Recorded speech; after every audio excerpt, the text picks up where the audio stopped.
صحیح طریقہ کیا ہے قرآن و حدیث سمجھنے کا، اور اسی سے یہ طے ہوگا، اختلاف ختم ہوگا، اور وہ طریقہ خود قرآن و حدیث میں بتایا ہوا ہے، اور وہ طریقہ ہے صحابہ کی زندگی، صحابہ کا فہم، صحابہ کی سیرت۔ صحابہ کی زندگی طے کرے گی، صحابہ کا فہم طے کرے گا، صحابہ کا منہج طے کرے گا کہ قرآن و حدیث کا کون سا مطلب صحیح ہے، کون سا مطلب غلط ہے۔ کیوں؟ اس لیے کہ قرآن حدیث سب سے پہلے ان صحابہ کے سامنے پیش ہوا ہے، اور قرآن و حدیث کے معانی اور مفاہیم پر سب سے پہلے اس پیڑھی نے عمل کیا ہے، اور ان کو اللہ اس کے رسول کی طرف سے سرٹیفکیٹ ملی ہوئی ہے۔ اس لیے قرآن و حدیث کا جو معنی مطلب صحابہ نے لیا ہے اور جس طرح سے عمل کیا ہے وہ پتھر کی لکیر ہے، کیونکہ اللہ کے نبی کی موجودگی میں صحابہ کرام نے اپنی زندگی میں اتارا ہے قرآن و حدیث کو، اور اللہ کے رسول نے منظور فرمایا ہے، اور اس دور میں صحابہ کے دور میں قرآن نازل ہو رہا تھا، صحابہ باقاعدہ اس کو دلیل بناتے تھے۔ صحیح مسلم کی روایت ہے نا، ایک صحابی کوئی عمل کر رہا تو صحابی کہتا ہم یہ عمل کرتے تھے والقرآن ینزل، اور قرآن نازل ہو رہا تھا، یعنی نزول قرآن کا دور تھا، عہد رسالت کا دور تھا، مطلب اگر ہم نے غلط کیا ہوتا تو فوراً اللہ کی طرف سے ٹوک دیا جاتا، لیکن ہم نے عمل کیا نبی کی زندگی میں، آسمان سے ہم کو ٹوکا نہیں گیا، اس کا مطلب یہ ہم نے جو سمجھا ہے قرآن حدیث وہ صحیح، کیونکہ جہاں صحابہ کرام بھی انسان تھے، جہاں ان سے کوئی چوک ہوئی فوراً اللہ کی طرف سے ہدایت آ گئی، اللہ کی طرف سے وضاحت آ گئی کہ ایسا نہیں ایسا ہے۔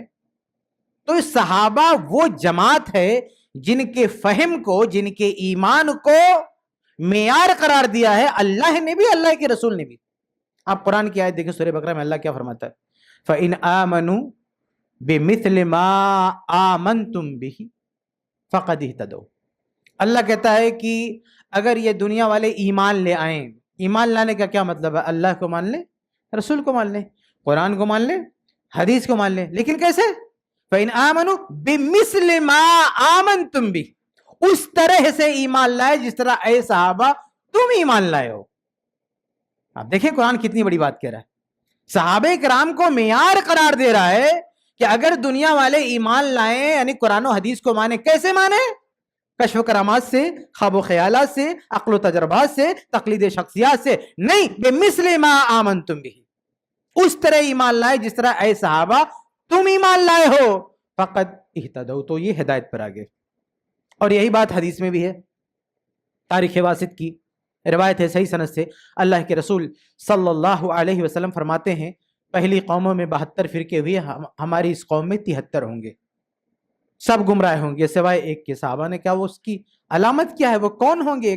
فرمایا ما انا علیہ اليوم، ان کی نشانی ہے کہ وہ اس چیز پر ہوں گے جس پر آج میں ہوں۔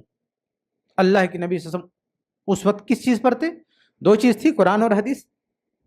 اللہ کے نبی کے پاس دو ہی چیزیں نا، قرآن اور حدیث۔ تو کہا کہ اس جو ہے ہدایت یاب جماعت کی نشانی یہ کہ وہ انہی چیزوں پر ہوگی جن پر آج میں ہوں، یعنی قرآن و حدیث پر۔ لیکن اسی پر بس نہیں کیا، آگے کا وَأَصْحَابِي، اور میرے صحابہ جس پر ہے۔ حدیث نے بھی صحابہ کو جوڑ دیا۔